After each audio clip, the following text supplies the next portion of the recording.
Direktorat Jenderal Kependudukan dan Pencatatan Sipil Kementerian Dalam Negeri memberikan hak akses pemanfaatan data kependudukan kepada 13 lembaga pengguna yang bergerak di bidang jasa keuangan seperti bank, lembaga pembiayaan, dan fintech, penyedia layanan kesehatan, serta penyedia layanan amal zakat nasional. Dirjen Dukcapil Kemendagri mengatakan kerjasama tersebut bertujuan memperluas pemanfaatan data kependudukan demi mengoptimalisasi layanan publik untuk berbagai sektor usaha. Menurut Zuvan, pemberian hak akses verifikasi pemanfaatan data kependudukan sesungguhnya berlandaskan pada amanat pasal 79 dan pasal 58 Undang-Undang Nomor 24 Tahun 2013 tentang perubahan Undang-Undang Nomor 23 Tahun 2006 tentang administrasi kependudukan.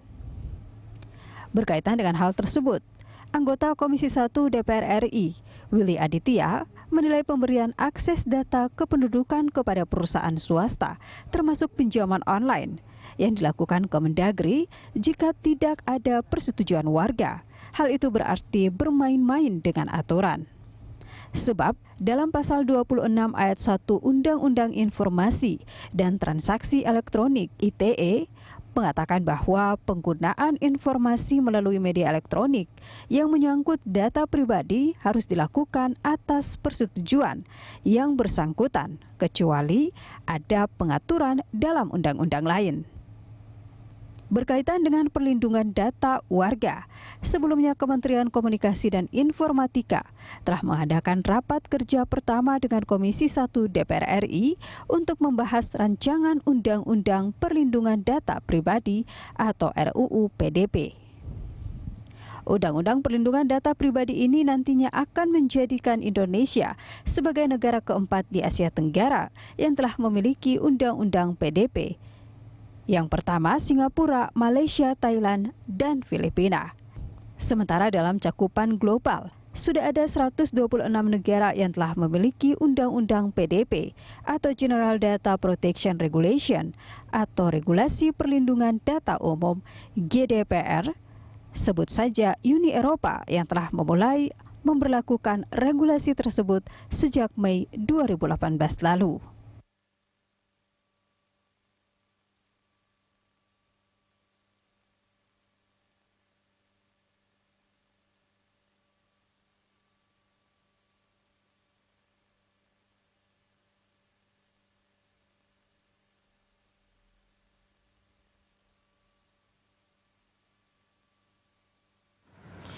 Ya, Kementerian Dalam Negeri menjalin kerjasama pemberian akses data EKTP dengan 13 perusahaan swasta yang 3 diantaranya bergerak di bidang penyediaan jasa pinjaman.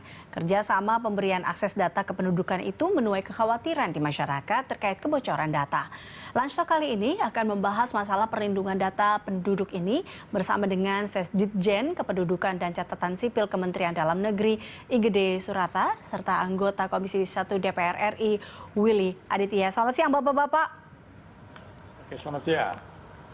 Ya, selamat siang Pak Igede dan juga Pak Willy. Ini kalau kita lihat terkait dengan kekhawatiran masyarakat dengan data-data mereka. Mungkin saya ke Pak Igede terlebih dahulu. Ini sebelum kita masuk terkait dengan kekhawatiran, sebenarnya seperti apa sih kesepakatan dari Kemendagri sendiri dengan 13 lembaga ini sebenarnya, Pak Igede?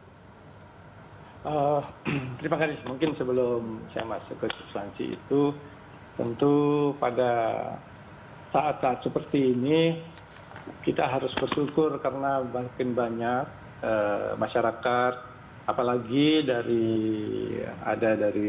Pak Willy Aditya dari anggota DPR sendiri yang memberikan perhatian yang begitu besar terhadap perlindungan data pribadi ini. Dan masyarakat lain seperti Ormas, LSM juga memberikan perhatian. Itu adalah sesuatu yang patut kita syukuri. Karena sejatinya sejak 2006 lahirnya Undang-Undang tentang administrasi kependudukan, amanat untuk melindungi, menjaga data kependudukan itu memang telah ditekankan betul.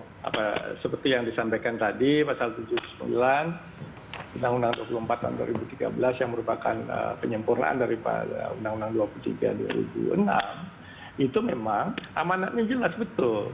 Jadi data perseorangan. Jadi di dalam Undang-Undang Kependudukan itu memang dibedakan data perseorangan dan data pribadi. Tapi di dalam RUU PDP itu kelihatannya tidak dipisah secara jelas.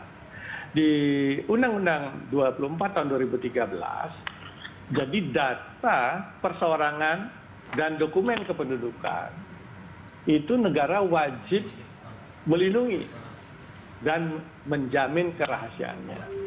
Nah, sehingga inilah yang harus kita jaga bersama.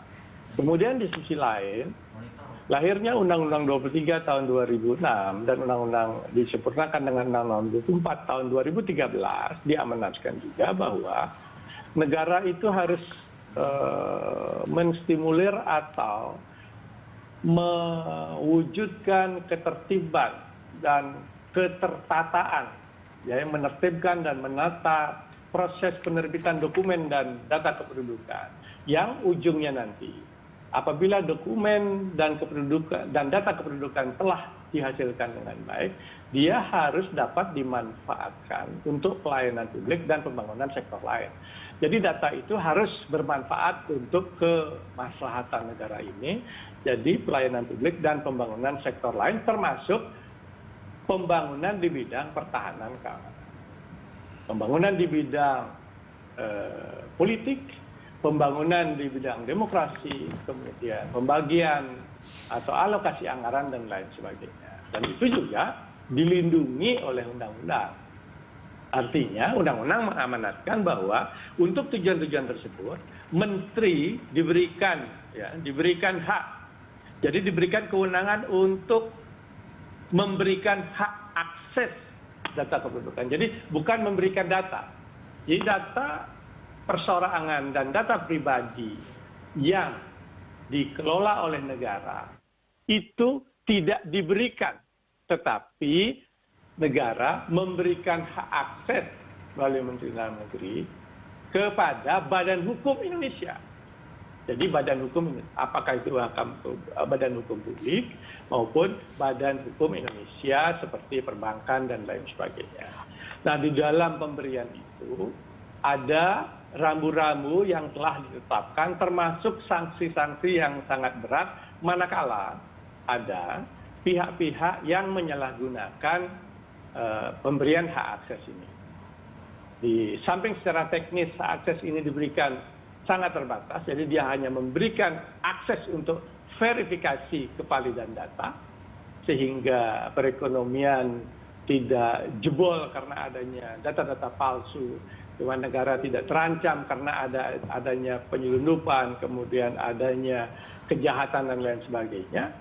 Jadi data-data ini juga harus dilindungi di samping dia dimanfaatkan. Oke. Demikian, Mbak. Pak Gede, tapi tadi Anda katakan bahwa ini hanya memberikan akses. Nah, mungkin seperti apa? Ini masyarakat ingin tahu seperti apa yang diberikan akses itu, dalam artinya mungkin data apa sajakah yang diberikan, atau seperti apa sih sebenarnya yang dikatakan tadi Anda bilang bahwa akses ini, meskipun tadi ada landasannya sebenarnya Anda katakan bahwa ada undang-undangnya juga sebenarnya. Oke. Data kependudukan itu saya sudah sampaikan tadi bahwa di dalam Undang-Undang 24 tahun 2013 memang dibedakan. Undang-undang ini membedakan, jadi data pribadi itu terdiri dari 31 elemen data. Itu nama, kemudian nama ayah, tempat tanggal lahir, dan seterusnya, ada 31 elemennya. Dari 31 elemen itu ada data pribadi, yaitu keterangan kecacatan, sidik jari, iris mata, tanda tangan, dan aib seseorang. Nah, untuk data pribadi ini, dia memang tidak bisa, apapun alasannya, dia tidak bisa, dia harus dilindungi. Gitu. Nah, untuk data lainnya, itu diberikan hak akses. Misalnya, perbankan melempar data, misalnya data NIK, nama, gitu, tempat tanggal lahir. Jadi sistem yang ada di Dukcapil akan merespon sesuai, tidak sesuai. Ya, jadi demikian. Jadi bukan data Dukcapil ini diberikan kepada perbankan untuk nanti digunakan, tidak. Jadi kerahasiaan itu masih terjaga sebenarnya ya, Pak Gede ya. Ada memang beberapa item yang memang dianggap rahasia, ini memang masih dijaga juga tentunya seperti itu. Saya ke Pak Willy. Pak Willy, ini tanggapan Anda mengenai apa yang dikatakan oleh Pak Gede seperti apa dengan hal ini? Ya, terima kasih Mbak. Selamat siang Pak Gede. Ya, tentu beberapa hal ini suatu hal yang kita lihat. Kenapa? Halo. Ya, silakan Pak Willy. Ya, kenapa di DPR kemudian menjadi mendesak RUU perlindungan data pribadi ini dibahas karena itu terjadi ancaman kiri dan kanan. Apa itu? Abuse of power dari state dan abuse of power dari market. Kita banyak belajar, tadi Pak Gede sudah sampaikan atas dasar kemudian memberikan kemudahan, atas dasar untuk kemudian keamanan nasional, lalu kemudian data di tracking, ya, data disalahgunakan. Market juga seperti itu, banyak data yang dibobol, bahkan disalahgunakan. Kalau kita belajar mega kasus Cambridge Analytica dalam pemilu Amerika, ya, itu kan hal yang luar biasa. Ya. Nah, di dalam undang-undang ITE itu kan jelas bahasanya tadi dikatakan kan selama ini kalau seseorang menggunakan pengisian data adminduk itu tidak ada persetujuan bahwa data itu boleh diakses untuk keperluan lain. Maka kemudian dalam hal itu sangat rentan, sangat riskan kemudian abuse of power, penyalahgunaan data gitu ya. Data ini kan tidak ubahnya seperti batu bara baru di zaman teknologi seperti sekarang. Ya. Kalau dulu seseorang yang datang ke pasar secara fisik, hari ini cukup data mereka yang kemudian mewakili mereka untuk melakukan transaksi.